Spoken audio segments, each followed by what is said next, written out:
네, 이번 시간은 뉴스앤 파워 인터뷰 코너입니다. 구부 능선을 넘은 검수완박 입법과 함께 본격적인 청문 전국이 시작되면서 국회 긴장도가 최고조에 달하고 있습니다. 이런 가운데 북한의 핵 위협이 높아짐에 따라 한반도 긴장 수위 또한 고조되고 있는데요.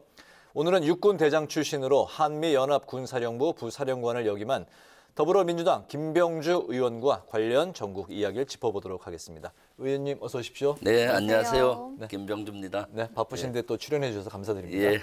네. 그 검수완박 입법 내일 그 완성을 이제 앞두고 있는데 검찰청법 개정안을 처리한 지난 본회의 참 시끄러웠지 않습니까? 네. 내일이 아마 더 혼란스러울 것으로 예상이 되고 있는데요. 형사소송법 개정안 본회의 통과를 앞두고 있고 또 국무회의 또 공포도 걸려 있는 그런 상황인데 그 민주당의 그 어떤 전략이 있는지 그 전략 상황을 한번 들어보고 싶고요. 국민의힘은 대통령 거부권 행사를 지금 이제 그 압박을 하면서 여론전에 또 힘쏟고 있는데 그 민주당 상황 한번 들어보고 싶습니다. 예. 내일은 아마 역사적인 날일 것 같습니다. 네. 저는 뭐 검수완박보다는 검찰 정상화라는 단어를 쓰고 싶고요. 내일 이제 마지막 퍼즐이 맞춰진다고 봅니다. 네. 본회의에서 형사소송법이 통과가 되게 되면은 국무회의를 거치면은 이제 검찰 정상화가 이루어질 수 있는 큰 토대가 마련되겠죠.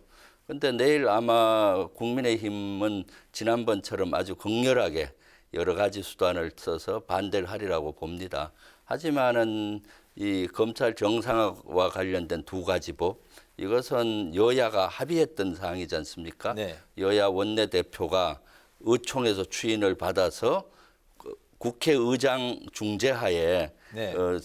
합의했던 거고, 사실 국회의장이 서명을 해서 같이 합의했던 것은 찾아보기 어려울 정도로 아주 드문 것입니다. 이것을 국민의힘이 지금 갑자기 파기를 했잖아요. 그럼에도 불구하고 그렇게 파기함으로써 민주주의 가치라든가 국회의 어떤 를 폄하했다고 보죠. 그래서 내일 저는 무사히 잘 통과되리라고 보고 우리 당에서도 그런 의지가 아주 강합니다. 네, 검수완박 법안이 의원님께서는 어떻게 부르신다고요? 검찰 정상화. 정상화 법안이 예. 내일은 꼭 잘 통과되리라고 원만하게 봅니다. 통과될 거로 예. 낙관하고 계시는군요. 네. 알겠습니다. 왜냐하면 국민들의 민주주의 가치가 훼손되기를 싫어하죠. 그러니까 예. 그럼 소위 어쨌든 이른바 검수완박으로 많이 불리고 있는 이 법안과 함께 지금 청문회가 이제 본격적으로 열리고 있는데 국회 국방위원이신데 예. 그 관련된 또 후보자 청문회가 이종섭 국방장관 후보자 청문회가 이제 모레 열리지 않습니까? 의원님하고 육사 40기 동기이신가요? 네, 그렇습니다. 네, 너무나 잘 아시는 사이일 텐데 부담은 혹시 없으신지 또 이 후보자에 대한 평가는 어떠신지 궁금한데요. 예. 이종섭 장관 후보자는 육사 동기다 보니까 사실 인간적인 부담은 사실 있죠. 왜냐하면 오랫동안 같이 근무를 했고 잘 알기 때문에요. 군인 이종섭은 아주 잘 했습니다. 그렇지만 저는 국방부 장관은 그야말로 군인과 또 다른 관점이잖아요. 아주 국방부 장관은 지금 시점에서 무엇보다도 중요한 역할과 임무를 띠고 있지 않습니까? 지금 안보적으로 위기 상황으로 치달리고 있고 또 안보의 영역이 지금 새로운 패러다임으로 확대되고 있습니다. 전통적인 안보에서 코로나와 같은 전염병 또는 기후 위기 또 여러 가지 테러, 사이버 공격까지 이렇게 안보가 확장되는 이런 역할을 시기에 국방부 장관은 아주 중요하다고 봅니다. 그래서 이것은 공사 구분을 해야 되겠죠. 그래서 엄정한 기준으로 국민의 눈높이에 맞게 도덕성도 검증하고 실제 그런 능력이 있는지 철저히 검증을 할 예정입니다. 네. 또 아무래도 이번 청문회에서는 용산 대통령 집무실 이전 문제가 뜨거운 쟁점이 될 것으로 보이는데요. 의원님께서 며칠 전에 현장 검증을 하셨잖아요. 어떤 진단을 좀 내리셨나요? 예, 국방위원들이 며칠 전에 실제 현장에 갔었습니다. 아주 어수선하고 혼란이 많이 되고 있습니다. 저는 용산 기지로 청와대 집무실 이전하는 것은 첫 단추가 잘못 끼었다고 늘 얘기했습니다. 그래서 첫 단추가 잘못 끼다 보니까 지금 형국은 두 번째, 세 번째 단추가 잘못 끼워지고 있는 겁니다. 계속 문제가 노정이 되고 있거든요. 안보 공백이 일어나고 있고 업무 공백이 일어나고 있고 예산은 줄줄 새고 있고 그리고 국민들의 불편함은 앞으로 가중될 것이고 또 여러 가지 이런 문제가 계속 노정이 되고 있어서 너무 큰 걱정을 합니다. 그때 가서 저는 제일 먼저 체크했던 것이 안보 공백이 이루어지는 문제였어요. 그런데 역시나 그런 것들이 가시화되고 있더라고요. 왜냐하면은 국방부 지하에 위기관리센터를 만들기로 돼 있지 않습니까? 그런데 그 실무 총괄 공사 하시는 분 브리핑을 하길래 제가 물어봤어요. 5월 10일부터 위기관리센터를 운영할 수 있느냐? 모든 시스템이 갖추어질 수 있느냐 했더니 그분 답변은 현재 청와대에 있는 위기관리센터의 수준으로 가려면은 6월 말일 정도 돼야 된다. 왜냐하면 지금 반도체 대란이 일어나서 부품 수급이 안 되기 때문에 그래서 현재 청와대에 있는 위기관리센터도 운영을 하고 국방부 청와대에 있는 국방부 밑에 있는 위기관리센터도 운영을 해야 된다는 그런 것도 하고요. 그다음에 이제 대공방어라든가 이런 것도 아직 제대로 미비하고요. 업무 공백은 국방부뿐만 아니라 청와대도 업무 공백이 필연적으로 일어나고 있죠. 왜냐하면 이사를 하는 과정에서 여러 가지 업무 공백이 발생하고 있고요. 그러다 보니까 또 예산이 줄줄이 새고 있습니다. 대부분 이사를 2번씩 하는 부서가 많아요. 대통령 당선인께서도 5월 10일부터 들어가야 되는데 그 국방부 장관이 있는 2층이나 3층에 들어가야 되는데 거기는 연합훈련 때문에 리모델링을 못했습니다. 그래서 임시로 5층을 리모델링을 하고 이동했다가 또 그 2층, 3층을 리모델링하고 또 들어가야 되니까 5층에 리모델링 하는데 방탄유리라든가 다 갖춰야 되잖아요. 그러니까 이중으로 하니까 예산이 줄줄이 새는 거죠. 간접 문제도 마찬가지고요. 최초는 그 육군 참모총장 공간에 들어간다고 했다가 리모델링 하려고 보니까 노후화되고 비가 샌다는 이유로 외교부 장관 공간으로 가잖아요. 거기에다 플러스해서 육군 참모총장 공간과 해병대 사령관 공간까지 쓰겠다는 거예요. 세 개 공간을 처음에 이렇게 계속 문제가 연결이 되고 있어서 심히 저는 우려를 많이 하고 있습니다. 네네. 국방 이제 위원이시고 그런 가운데 이제 그 초대 대통령실 인선이 이제 그 최근에 나왔는데 이제 의원님하고 밀접한 그런 이제 유관 부서기 때문에 한번 또 짚어보겠습니다. 안보, 외교, 국방 관련 인사가 이제 났는데 먼저 그 안보 사령탑이라고 하는 국가안보실장에 김성환 전 외교부 차관, 또 외교 1차장에 또 김태효 전 청와대 대외전략기획관, 또 국방을 맡는 2차장 신인호 전 청와대 위기관리 비서관이 이제 배치가 됐습니다. 그 대북 강경 노선이 예상이 된다 이런 이제 해석들이 나오고 있습니다. 그 인선에 대해서 어떻게 평가하십니까? 네, 대북 강경이 지속될 확률이 많죠.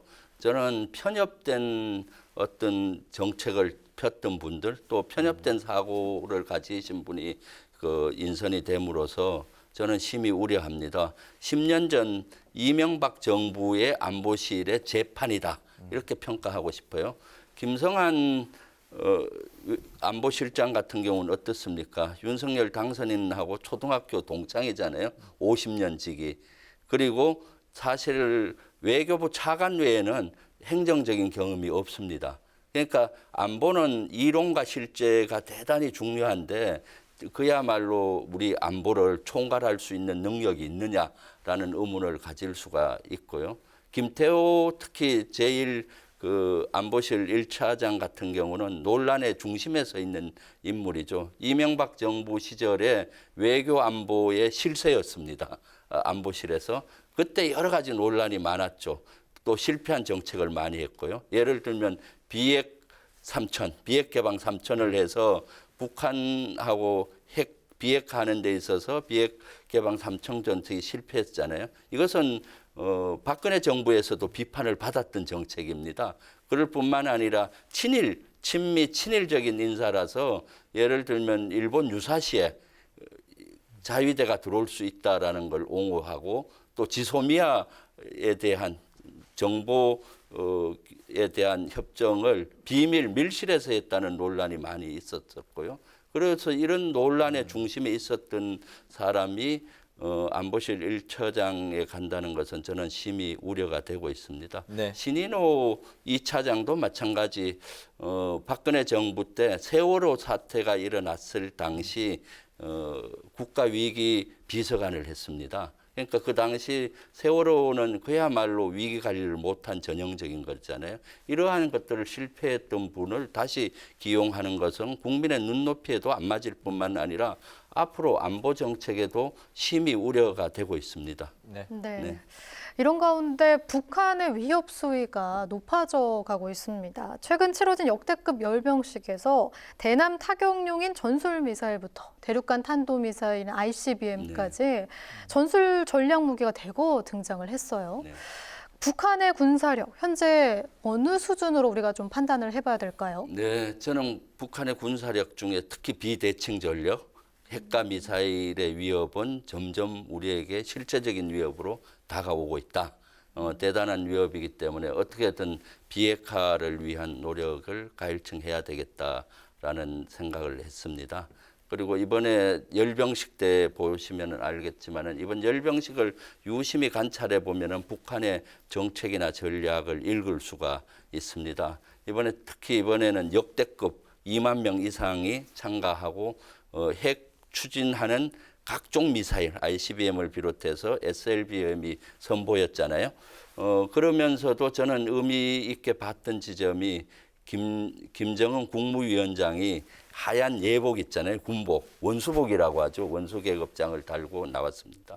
그동안은 양복이나 인민복을 입고 나왔는데 군복을 입고 나왔다는 의미는 앞으로 강대강으로 가겠다는 메시지로 보여지고요. 그다음에 본인이 또 여러 가지 연설을 통해서 메시지를 낸 것은 중에서 핵에 대한 메시지, 핵 전략을 정확히 얘기했는데 심히 우려되는 지점이 많습니다. 핵은 사실은 전쟁이 나더라도 최후의 수단으로 통상 쓰는 것으로 돼 있었는데 핵 수단의 순위를 낮춘 겁니다. 그러니까 자신들의 기본 이익이 침탈이 될 경우는 핵을 선제 사용할 수 있다라고 얘기했잖아요. 이것은 뭔가 하면은 평시에도 핵을 쓸 수 있다라는 거니까 기준을 확 낮춘 겁니다. 이것은 대단히 우려되는 지점이고 우리가 주목해야 되는 그런 지점입니다. 그리고 이런 핵 투발에 대한 미사일도 점점 고도화되고 있고요.